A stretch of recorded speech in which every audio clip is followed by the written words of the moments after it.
Bonjour à tous, c'est Valentin de chez ifiportable.com et aujourd'hui je suis très fier de vous présenter un nouveau produit que je viens de recevoir. C'est une nouvelle paire d'écouteurs intra-auriculaires haut de gamme de la marque Visioneers qui s'appelle les Elysium. Rien que ça.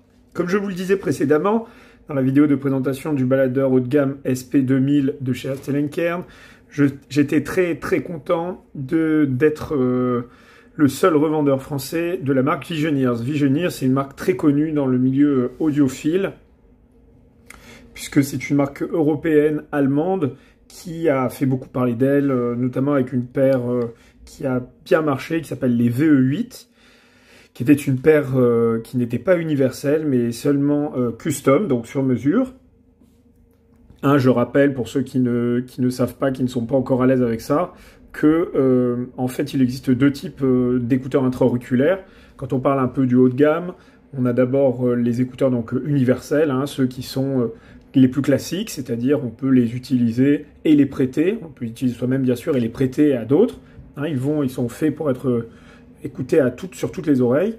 Et puis en revanche après vous avez les mêmes versions, ou parfois pas les mêmes versions, des écouteurs donc sur mesure, custom. Alors dans ce cas-là, ce qu'il faut faire, c'est que il faut prendre des empreintes intra-auriculaires chez un audioprothésiste et ensuite le constructeur fabrique les écouteurs sur mesure à votre oreille, ce qui donne une parfaite isolation, mais aussi un confort exceptionnel qu'il est difficile d'obtenir quand on a des écouteurs universels. Mais des solutions existent, il existe des embouts universels qui permettent d'avoir le meilleur des deux mondes, entre guillemets, même si beaucoup diront que une paire d'écouteurs custom sur mesure, c'est ce qu'il y a de mieux en ce qui concerne le confort et l'isolation, ce qui est évidemment vrai, on peut difficilement atteindre ce niveau-là, même avec une paire universelle et des embouts sur mesure. Mais on s'en approche en tout cas, en gardant l'avantage d'avoir une paire qu'on peut prêter et avec laquelle on peut jouer, notamment avec les embouts. On en parlera plus tard. Cette paire-là, revenons à nos moutons, c'est donc une nouvelle paire. Alors elle existe déjà depuis un petit moment. Elle est sortie, je crois, en tout début d'année 2020 ou fin 2019, peut-être elle a été annoncée. Et c'est une paire assez extraordinaire pour plein de raisons. Au début, elle était proposée uniquement en custom, donc sur mesure. Et récemment, Visioneers a décidé de décliner ce modèle en universel, je pense vis-à-vis de la demande de beaucoup de gens, et puis aussi parce que leur shell est très réussi. Le shell, c'est la coque en fait de l'intra. Alors, comment s'est présenté ces petits Elysium? Alors, c'est présenté dans une surboîte en carton que j'ai enlevée, mais il y a une surboîte en carton, bien sûr. Et puis, à l'intérieur, on trouve donc cet étui qui est vraiment, je trouve, extrêmement réussi. C'est un étui en cuir du plus bel effet, avec un joli bleu. Et des rainures, voilà, qui rappellent un peu le cuir qu'on peut trouver chez Vuitton notamment. Il y a un cuir comme ça, très joli. Et donc voilà, donc déjà ça annonce un petit peu la couleur, on est sur une paire quand même très haut de gamme. Et quand on ouvre, hop, on trouve donc les intras, qui sont ici, et qui sont très jolis. Je vais m'approcher pour que vous puissiez les voir. Voilà, avec les reflets. La faceplate, pardon, c'est cette partie-là. En fait, c'est la partie visible quand on les met dans les oreilles, celle qui fait face à l'extérieur. Et donc là, elle est superbement décorée. Vous voyez bien, avec des tons bleutés, nacrés, beaucoup de reflets. Et on a de l'autre côté une transparence absolument complète. On détaillera ça un peu plus tard, mais on est sur un intra extrêmement complexe par sa conception. Voilà, je ne sais pas si vous vous en apercevez, mais je vous détaillerai un petit peu tout ce qu'on voit ici par la suite pour que vous puissiez comprendre comment cette paire tire son épingle du jeu sur le marché aujourd'hui, qui est quand même bien fourni. Alors, bien sûr, avec cette paire premium, on a un câble argent vraiment très joli. Vraiment très joli. Donc, fabrication Visioneers, on voit le petit logo ici, sur la partie de split. C'est celle qui vient resserrer les deux, vient joindre les deux fils, en fait, du câble, qui compose le câble. Donc, c'est un câble 8 brins. C'est vraiment, vraiment très joli. Et donc, il a une terminaison, pardon, excusez-moi, en 2.5. Alors, 2.5, c'est quoi? C'est un tout petit jack qu'on voit pas dans le commerce habituellement, hein. C'est réservé vraiment aux audiophiles et aux paires haut de gamme. Ça permet d'exploiter les sorties symétriques des baladeurs, hein. Maintenant, c'est légion, hein, les 2.5. Vraiment, il y en a pratiquement partout, même sur des baladeurs qui sont d'entrée de gamme, hein, il n'y a aucun souci là-dessus. Ça permet notamment d'avoir plus de puissance et parfois une signature supérieure. Ça dépend des modèles de baladeurs. Donc voilà, on est sur quelque chose de très haut de gamme. Le prix, c'est 2500 €, donc en universel, comme ça. Et puis, vous avez à rajouter 200 € pour avoir les mêmes, mais custom. Alors, quelle est la particularité de ces Antra? Comme je vous le disais juste avant, il y a une grande particularité au niveau de la conception. D'abord, on est en face d'un tra hybride. Alors, vous allez me dire, c'est pas nouveau. Les hybrides, il y en a maintenant plein. C'était nouveau il y a quelques temps. Mais aujourd'hui, c'est plus le cas. Il y en a partout. Alors, c'est vrai. Et généralement, ce qu'on voyait au niveau des hybrides, hein, jusqu'à encore aujourd'hui, c'est que l'hybride, en fait, c'était quoi? C'était un driver dynamique. Un driver dynamique, c'est ce qu'on trouve sur les enceintes basse réflexe, par exemple, ou sur les casques électrodynamiques. C'est ce qui ressemble à votre haut-parleur en fait d'enceinte, mais miniaturisé. Ça, généralement, on venait l'utiliser pour les basses. Hein, tous les constructeurs, que ce soit Fear Audio, que je vends aussi, Fear Audio, c'est pareil, c'est les basses. Hein. On est sur des basses beaucoup plus impactantes, mais un peu plus lente. Alors la vitesse des basses, ça c'est pareil, c'est quelque chose d'assez mystérieux. La vitesse des basses, qu'est-ce que c'est? Eh bien c'est la vitesse à laquelle elles vont retentir. Hein. Vous avez sur les drivers classiques à armature équilibrée, vous avez c'est un petit coffret en fait miniature qui est fait en métal, et à l'intérieur vous avez un système qui est une sorte de lame, on va dire, qui vibre en fait. Et donc cette petite partie là, elle n'a pas de système mécanique comme avec le driver électrodynamique, c'est-à-dire que c'est quand même ça se déplace bien sûr, il y a quand même une mécanique à l'intérieur, mais c'est pas la même mécanique que quand vous avez votre enceinte en fait qui s'exprime, elle va aller vers l'avant puis vers l'arrière, et vous avez ce joint autour en caoutchouc qui va donc permettre au haut-parleur de se déplacer comme ça. Voilà. Là c'est un système différent, c'est plutôt une vibration comme ça. Je ne sais pas si je le fais bien avec ma main, c'est assez compliqué. Peut-être y a-t-il des vidéos qui montrent ça en 3D sur Internet. Je penserai à vous le faire partager si j'en trouve une. En tout cas, c'est deux technologies très différentes. D'un côté, vous avez des basses qui sont moins impactantes, en tout cas quand on n'utilise qu'un seul driver. Et de l'autre côté, vous avez des basses plus impactantes, mais plus lentes. L'autre, c'est plus rapide. Voilà, l'impact est plus rapide, ça résonne plus vite en fait. Voilà, grosso modo. Hein. Après, vous pouvez trouver des descriptions beaucoup plus détaillées sur les forums spécialisés où on vous expliquera vraiment en détail les différences.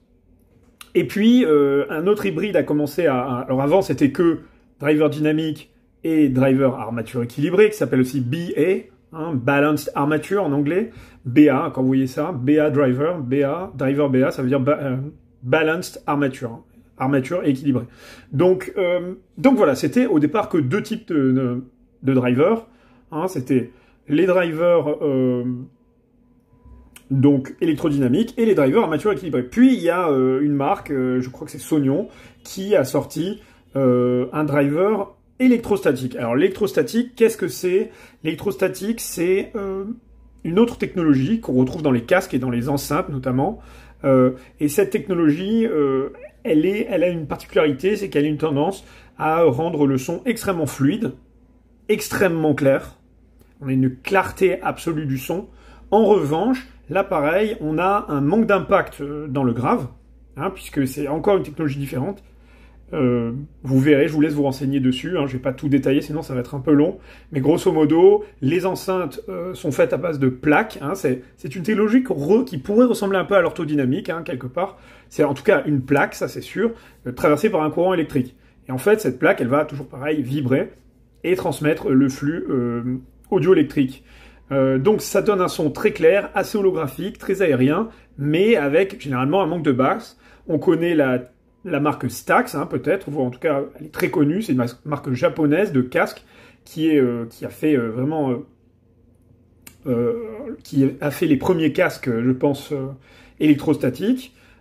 Et du coup, donc on obtenait ce son extraordinaire qui était adoré des gens amateurs de classique. Hein. Et là, pareil, hein, si vous écoutez de la pop ou du hip-hop, là, c'est pas la peine. Vous allez avoir un manque d'impact dans le grave avec un son assez étrange. Ceux qui aiment écouter fort, c'est pareil. C'est pas des casques qu'on écoute extrêmement fort. Sinon, ils ont une tendance à la sibilance ou éventuellement à des vibrations néfastes. Hein, alors après, ça dépend, encore une fois, c'est pas général. Vous avez des casques qui sont pas comme ça, qui vont vous offrir peut-être un peu plus d'assises dans les graves, etc. Parce qu'on va leur administrer un ampli qui est très onéreux et qui va pousser dans ses retranchements cette technologie. Mais on va dire que grosso modo, c'est ce que vous allez obtenir dans la majeure partie des cas. Ici, l'approche est différente. Visioneers a eu l'intelligence de partir, à mon avis, d'un driver électrodynamique à large spectre. Ça veut dire quoi? Ça veut dire que c'est un driver électrodynamique qui sait tout faire. En fait, il pourrait faire des graves, des médiums et des aigus. Hein, on peut voir ça, par exemple, les casques électrodynamiques, généralement, ils n'ont qu'un seul driver par côté, et ce driver, eh bien, il va tout faire. Hein, il va faire les graves, les aigus, toute la fréquence. Hein. Prenez l'Utopia, par exemple, casque de focale, eh bien, c'est le cas. Il est mono-driver, hein, et il y a aussi des écouteurs qui sont mono-driver comme ça. Les ingénieurs de Visioneers ont utilisé ce driver électrodynamique comme le socle de la signature des Elysium, et ils ont voulu corriger, en fait, ce qu'il y avait à corriger en ce qui concerne les monodrivers, c'est-à-dire généralement des basses lentes, avec un gros impact mais un peu lent, donc au lieu de sa face, ça fait... Et on sent vraiment l'impact un peu plus lent. Et puis les aigus, ils sont venus mettre le fameux driver aigu électrostatique dont je vous parlais juste avant, qui va donner de l'extension, de l'articulation dans les aigus. À ce moment-là, vous obtenez un intra à la formule technique unique hein, sur le marché. Il n'y a personne qui a fait ça à part eux. Et effectivement, le résultat, c'est une signature unique. Alors, on va rentrer un petit peu dans les détails en ce qui concerne l'intra lui-même, hein, la construction de l'intra lui-même pour bien quand même que vous en rendiez compte. D'abord, cet intra, alors je vais essayer de trouver la mise au point. Cet intra, il est vraiment superbe. Hein, alors, je vais essayer que ça soit net pour vous. Est-ce que c'est possible à cette distance? Voilà. Alors, donc cet intra d'abord, il est superbe, comme vous pouvez le voir. Les shells sont des shells uniques par leur forme. Ils sont faits plats, comme vous pouvez le voir, très plats. Alors que généralement, on a comme ça, normalement ici, une grosse épaisseur. Eux, ils ont préféré faire ça dans la largeur. Et donc, du coup, ça donne un fit exceptionnel. Un fit, c'est le confort que vous pouvez avoir quand vous les mettez. Moi, j'ai un confort avec ça qui est absolument parfait et qui s'approche énormément de ce que j'obtiens avec des intras sur mesure. Hein. Vraiment, alors j'ai de la chance, certainement, hein, ça va pas être le cas de tout le monde, mais quand même, je dois avouer que le fit est vraiment génial et j'ai entendu ça de beaucoup de gens qui les ont essayés. Hein. Ils trouvent quand même que c'est très confortable, très agréable à porter. Deuxième chose, la beauté de l'intra en lui-même. La coque, qui est généralement vide sur les intras, là, a été remplie de silicone liquide. Hein. Donc, on le voit bien par rapport au reflet que ça fait. Hein. On a un reflet qui est un peu comme un effet goutte d'eau, si vous voulez. Comme rempli d'eau, bah là, c'est pareil. C'est comme de l'eau, mais c'est du silicone. Alors, pourquoi l'avoir plongé dans le silicone? Eh bien, le silicone, ça permet de contrôler, en fait, à la perfection les vibrations que l'on pourrait avoir à l'intérieur du shell. En fait, ça annule les vibrations du shell, de la coque. Et donc, du coup, ça permet de tuner les différents drivers à la perfection sans avoir d'influence au niveau de la coque. C'est aussi valable pour les sur-mesures. Hein. Les sur-mesures sont remplies de silicone. Voilà, ça permet de ne pas avoir de changement dû à la forme de la coque. Donc, ce qui a permis en fait à Visioneers de faire la coque comme il le voulait, c'est-à-dire avec cette forme novatrice. Partage aussi le dernier intra qui sont sortis, le F20. Voilà. Alors, là-dedans, vous allez trouver quoi? Vous allez trouver ça, cette grosse carte-là, ce petit circuit, qui est gros, en fait. Là-dessus, vous avez quoi? Vous avez, eh bien, des condos de filtration. Vous avez tout ce qui est filtration, ici. Et la particularité, c'est que vous avez quand même aussi une bobine. Alors oui, une bobine dans un intra. Oui, ça existe. Enfin, ça existait pas à ma connaissance, mais maintenant ça existe. Ils ont été assez fous pour faire ça. Je trouve ça assez incroyable. Donc, ils ont mis une bobine. Et en fait, la particularité, quand on suit les différents fils qui relient tout ça, hein, on peut les voir les fils très facilement, par transparence, on s'aperçoit qu'en fait, eh bien, tous les drivers, donc le driver électrostatique et le driver armature équilibrée en bas sont reliés ici, à la carte de traitement, de filtration. Et ensuite, vous avez le driver, le gros driver là qui est englobé de vert ici, qui est le driver électrodynamique. Il est relié à la bobine, et la bobine est reliée à la carte. Donc voilà, vous avez une conception qui est très complexe, hein, ce qui est que en fait ils ont séparé le tuning de du driver électrodynamique, et ils ont fait une autre filtration pour les deux autres. Mais ils sont reliés par l'intermédiaire d'une bobine, et cette bobine, elle sert à quoi? La bobine, ça sert à tuner, à faire des filtrations aussi, c'est pareil, hein, mais d'une manière un peu différente, un peu plus précise peut-être. En tout cas, on ne sait pas, hein, c'est un mystère, ils ne l'expliquent pas.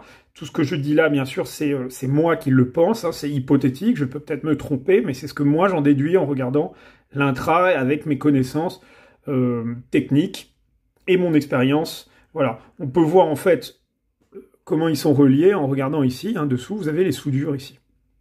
Voilà, tout ça est magnifiquement construit. Hein, quand on regarde en détail, on voit qu'il y a un grand soin apporté à la construction de cet intra, vraiment somptueux.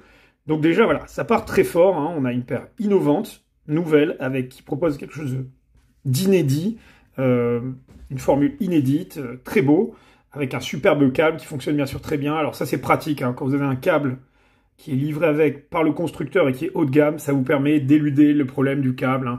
On le sait, il y a beaucoup de constructeurs qui, même avec des paires extrêmement chères, n'hésitent pas à fournir des câbles qui valent 30 ou 40 $. Hein, ils considèrent que ça fait le job et que l'utilisateur, s'il veut aller plus loin, il pourra éventuellement continuer à investir en achetant un nouveau câble plus premium. Alors les câbles, il y en a des centaines sur le marché. Moi, je fais deux marques que j'aime beaucoup. Nocturnal, qui propose vraiment tous les prix, des câbles vraiment très qualitatifs. Et bien sûr, la marque Plus Sound, qui est une marque américaine, qui fait des câbles aussi à peu près à tous les prix, très qualitatifs aussi, dans un style différent. Les deux sont excellentes, hein, et ont une gamme vraiment très élaborée. Après, il faut me demander ce que j'en pense, si vous hésitez à upgrader pour votre paire à vous. Mais en tout cas, ici, ça n'est pas nécessaire, à mon sens. Hein, on peut très bien, absolument, se contenter de ce câble qui doit, d'après moi, coûter sur le marché, un câble comme ça coûte entre 200 et 300 €, voire un peu plus. Hein, on est vraiment sur quelque chose de très qualitatif. La signature. Venons-en à la signature. Alors, la signature de ces intras est, comme je le disais depuis le début, et je le répète, unique au monde. Unique sur le marché. Pour quelle raison? D'abord, vous avez un sentiment de fluidité entre tous les drivers qui est absolument génial. C'est-à-dire que vous avez vraiment l'impression d'écouter un seul driver. Il y a des paires où vous entendez vraiment le driver aigu, puis le driver de grave, vous les voyez travailler. Là, ça travaille ensemble à la perfection. Vous avez quand même, hein, bien sûr, caractéristiques des aigus de l'électrostatique. Ça, je ne vais pas vous le cacher. Si vous savez le reconnaître, si vous avez l'oreille technique, vous pouvez voir qu'il y a bien un driver électrostatique, hein, qui est vraiment un son caractéristique. Mais vous avez quand même une grande harmonie entre tout ça. C'est vraiment très harmonieux. C'est instantanément extrêmement charmant. Qu'est-ce que ça veut dire? Ça veut dire que c'est une signature qui plaira nécessairement à beaucoup de gens et qui va pouvoir marcher avec tout type de musique. Hein. On n'est pas sur un intra spécialisé, sur un intra qui est vraiment all-rounder, comme on dit en anglais, hein, qui est tout type, tout genre musical. Alors, c'est un intra qui a, d'abord pour commencer, une signature légèrement en V. Qu'est-ce que ça veut dire, une signature en V? On va le voir tout de suite, je vais vous l'expliquer. Une signature en V, voilà, petit bloc-notes. Donc, voilà, vous avez le signal sonore. C'est ce que perçoit, signal absolument droit, linéaire. La signature en V, donc ici vous avez les basses, ici vous avez les aigus, et ici vous avez les médiums. Basse, aigu, basse, médium, pardon, et aiguë. Ok. Sur une signature tout à fait linéaire, comme ici, votre oreille va entendre les trois sur la même ligne. Ça veut dire qu'aucun ne va se détacher et que tous vont fonctionner de manière équilibrée. C'est ce qu'on appelle une signature linéaire, référence ou droite, hein, certains diront.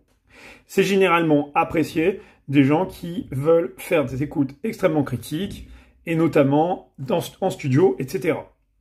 À une certaine époque, vous aviez une fonction sur les amplis qui a un peu disparu, qui s'appelait le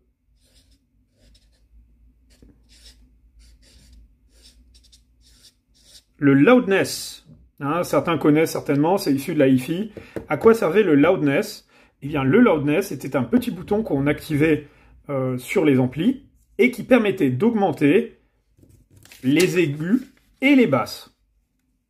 Donc vous aviez, dès que vous appuyez sur loudness, un effet instantanément, plus de basses et plus d'aigus. Les médiums restaient au même niveau. Pourquoi cette option?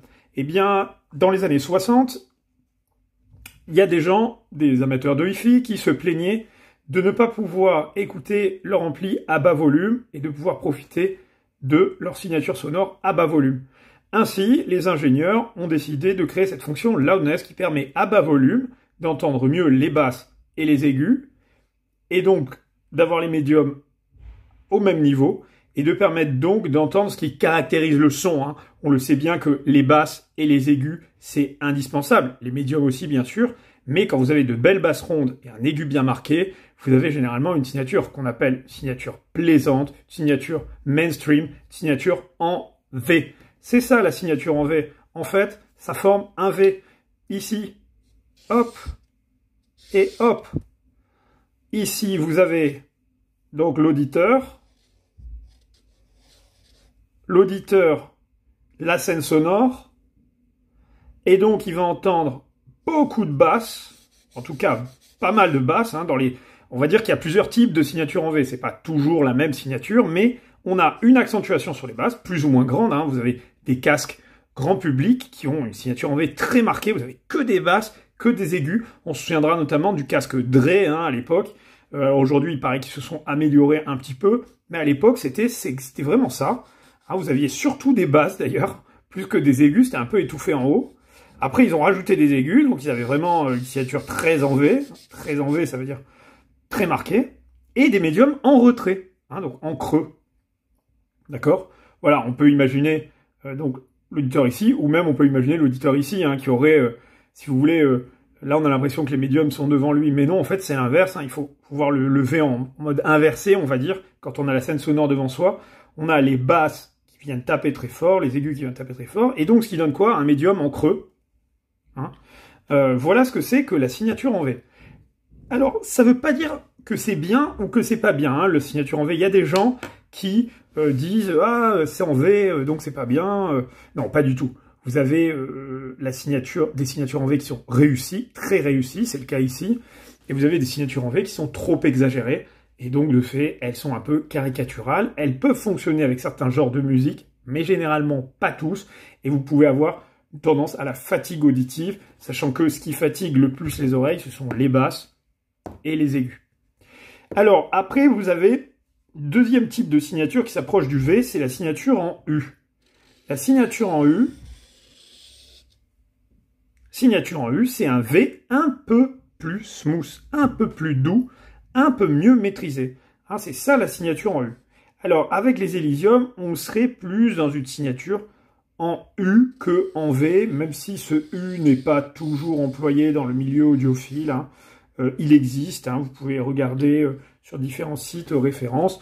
On parle d'audio, on parle bien de signature en U. Alors voilà, le U c'est moins marqué, vous voyez bien, c'est arrondi. Donc on a plus quand même d'harmonie entre tout ça, mais on a toujours une tendance à avoir quand même des basses et des aigus marqués. Voilà pour le petit moment pédagogique sur la signature en V. Revenons aux Elysium. Les Elysium donc sont plutôt en V ou en U, hein, bien que, attention, ça soit fait avec une grande délicatesse et une grande maîtrise. Qu'est-ce que ça signifie? Ça signifie que vous allez avoir des basses caractéristiques des basses électrodynamiques, c'est-à-dire avec un véritable impact, très plein, mais avec la rapidité aussi d'un driver BA. Vous aurez moins de basses qu'avec une paire comme les M5 de chez Fir Audio par exemple. Hein. Vous aurez des basses profondes qui descendent bien, mais quand même, on n'a pas l'effet subwoofer, hein, l'effet caisson de basse qu'on a avec les Fir Audio, qui encore une fois sont une réussite totale. Hein.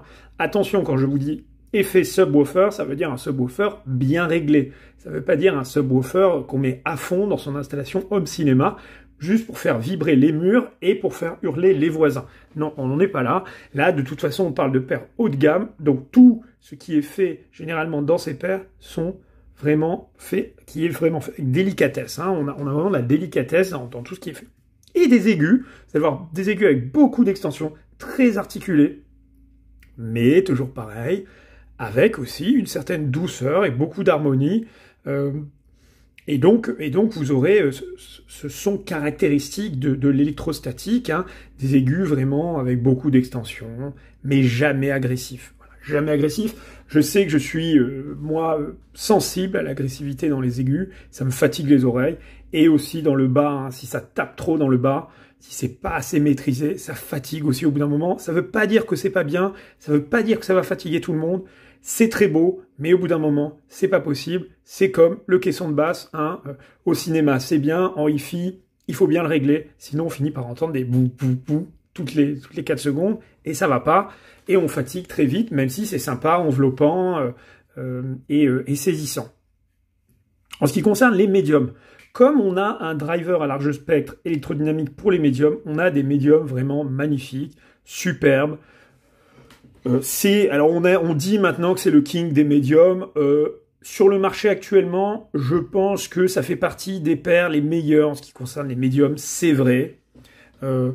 Après, il faudrait comparer. Hein, c'est toujours un peu dangereux de dire telle paire est la meilleure, telle paire est la meilleure. C'est compliqué. Moi, j'ai écouté cette paire avec le SP2000, hein, uniquement avec le SP2000 d'ailleurs. Donc, c'est déjà une source exceptionnelle. Hein. Donc, oui, il faut soigner sa source avec ce genre d'intra. Vous allez le brancher sur votre téléphone, ça ira, mais ça sera pas ça. Il faut mettre une source. Alors, ça veut pas dire le dernier cri, ça veut pas dire le SP2000 forcément. Le SP1000, le SA700 aussi, très bien. Voilà, vous n'êtes pas obligé d'acheter ce qu'il y a de plus haut de gamme. Hein. Il y a énormément de bons baladeurs qui vous donneront. Voilà. Mais il faut au moins avoir une source un peu, même beaucoup qualitative, en tout cas au maximum, parce que ce sont des intras exigeants qui vous donneront le meilleur uniquement si vous leur donnez le meilleur. Hein. C'est clair et net. Donc voilà pour ce qui est de la signature. Donc des basses prenantes, mais qui vrombissent pas non plus. On n'est pas dans une paire où il y a des infrabasses à tous les étages. Hein. Ça n'est pas les M5, je le répète. Les M5 sont, pour moi, à mon avis, les King infrabasses, avec délicatesse. Hein. On n'est pas dans une paire bass head. Il y en a certains qui disent que c'est le cas. Moi, je ne suis pas d'accord. Les M5 ne sont pas une paire bass head. Simplement, c'est vrai que c'est particulièrement bien tuné pour des basses, donc il y a beaucoup d'impact, ça peut en impressionner certains, mais non, je suis pas d'accord avec le fait qu'on soit sur une paire pour les gens qui adorent absolument les basses. Hein. Je connais des gens qui sont pas du tout basshead et qui ont les M5. Je pense à une cliente, voilà, donc qui a acheté cet intra et qui est pas du tout basshead, au contraire, et qui se régale avec. Hein. Voilà. Et donc voilà. Et donc les aigus. Alors là, en revanche, c'est clair que si vous aimez les aigus, vous allez être servi par cette paire. Vous allez être servi parce que vous avez peut-être là parmi les meilleurs aigus sur le marché en ce qui concerne l'articulation, en ce qui concerne la clarté, en ce qui concerne l'extension. C'est vraiment très très très bien, très beau. Hein. Et les médiums, hein, bien sûr, on en parlait juste avant. Là encore une fois, on est sur quelque chose d'assez plein, mais ils sont un petit peu en retrait. Hein. Plein, mélodieux, harmonique, tout ce que vous voulez. Vraiment, vous en avez vraiment pour votre argent, comme on dit, mais voilà, ils sont un petit peu en retrait par rapport à ces basses qui sont quand même bien pleines et ces aigus très articulés.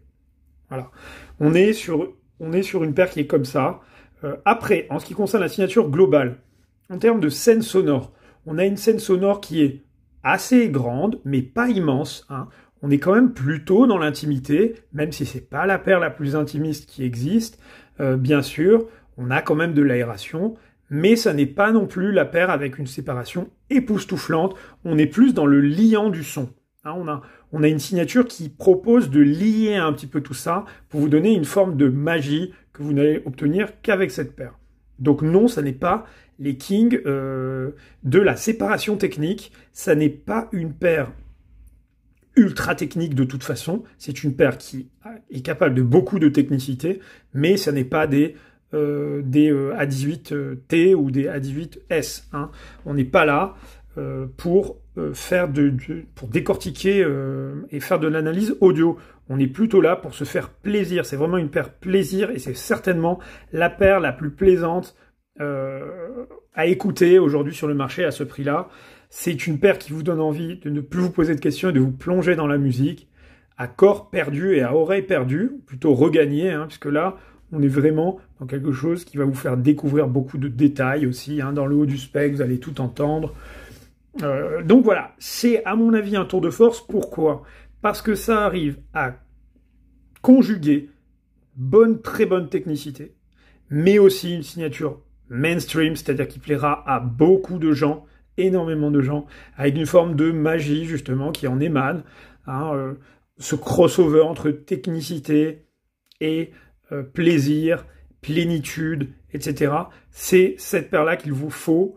Je dirais que même c'est très difficile de trouver l'équivalent si on va même plus haut, hein, sur des produits plus chers. Notamment, je pense à une paire qui s'appelle les Erlkönig. Les Erlkönig, c'est la paire haut de gamme, très très haut de gamme de chez Visioneers, hein, qui va être réédité probablement courant du mois de juin, et donc est une paire qui coûte pas le double mais presque, avec un shell en argent qui d'ailleurs a donné cette forme aux Elysium, hein, c'est une forme qui ressemble aux Erlkönig. Eh bien, est-ce que les Erlkönig battent les Elysium? C'est même pas le sujet, c'est pas la question, pour la simple et bonne raison que ça n'a rien à voir. Voilà, tout simplement. Vraiment, ça n'a rien à voir. Certains préféreront les Elysium aux Erlkönig. Hein, c'est tout à fait possible. Ça dépend de ce qu'on recherche, de ce qu'on écoute, du matériel avec lequel on va l'écouter, etc. Voilà pour cette paire donc d'Elysium qui est disponible à l'écoute à Paris. Surtout, n'hésitez pas à me passer un petit coup de fil. Hein, je sens que les gens sont un petit peu, on va dire, timides là-dessus. Je ne sais pas pourquoi. Vous pouvez me rencontrer sur un simple coup de fil, on se donne rendez-vous et on fait une écoute qui peut durer jusqu'à 1 heure sans problème. Je peux me déplacer aussi vers vous, ou même chez vous, tester avec votre propre matériel. Il n'y a aucun souci là-dessus. Vous m'appelez, on s'entretient, on discute et on se voit. Et non, c'est pas parce que vous écoutez une paire chez moi, avec moi, que vous êtes obligé de l'acheter. Évidemment, c'est pas le cas. Hein, vous pouvez vous demander, tiens, voilà, moi j'ai une paire d'Intra qui coûte 500 €. Est-ce que il y a une vraie différence avec une paire qui coûte 2500 €? Vous pouvez le faire. Je vous invite à le faire. Il faut faire des expériences. C'est que comme ça qu'on peut savoir si notre matériel nous plaît vraiment, si c'est ce qu'on a nous convient. Parce que sans comparer, c'est très difficile de s'en apercevoir. C'est toujours en comparant. En tout cas, j'invite les gens à le faire, même si on a du très bon matériel, et à voir aussi d'autres signatures. C'est un monde merveilleux, le monde de l'audio portable, de l'hi-fi portable, donc il ne faut pas hésiter à me contacter pour qu'on en discute. Voilà pour cette paire d'Elysium. Je voudrais remercier Visioneers de m'avoir fait confiance et vous remercier à vous de m'avoir écouté. J'espère que cette vidéo vous a plu. J'ai essayé de résumer relativement rapidement qu'est-ce qu'il y avait de spécial avec cette paire. C'est très difficile de mettre des mots sur une signature, bien sûr. Je vous invite à l'écouter, car je pourrais dire ce que j'ai dit, en tout cas certains aspects de ce que j'ai dit pour d'autres paires, mais n'oubliez pas, ce qui est unique avec cette paire, c'est vraiment la liaison entre tous ces drivers qui sont de 3 technologies différentes, tri-bride, hein, c'est les seuls qui font ça actuellement, tri-bride. Je crois qu'il y a 2 ou 3 marques maximum, dont Fir Audio, hein, c'est vraiment rare, et le driver électrostatique aigu est très difficile à maîtriser. Bogdan de chez FIR Audio a réussi à le maîtriser, et eux aussi. Les autres intégrations, c'est plus discutable, hein. Je ne vais pas bien sûr cracher sur les autres marques, hein, mais je dois le dire, c'est plus discutable, et d'ailleurs c'est de l'avis de certains reviewers connus sur internet, notamment Crinacle, hein, qui est très connu, que je vous invite à consulter. Sur cette paire-là, il dit effectivement que c'est une paire qui est très maîtrisée sur les aigus. Donc voilà, Crinacle à ne pas non plus prendre comme argent comptant systématiquement. De toute façon, il n'y a aucun reviewer qu'il faut prendre comme argent comptant systématiquement. Les reviews, il faut en lire plusieurs, il faut s'en inspirer. Et surtout, écouter les produits, c'est le plus important. Je vous le permets ici, en tout cas, à nos amis parisiens et Île-de-France qui peuvent se déplacer à Paris. N'hésitez pas à venir écouter ce produit exceptionnel.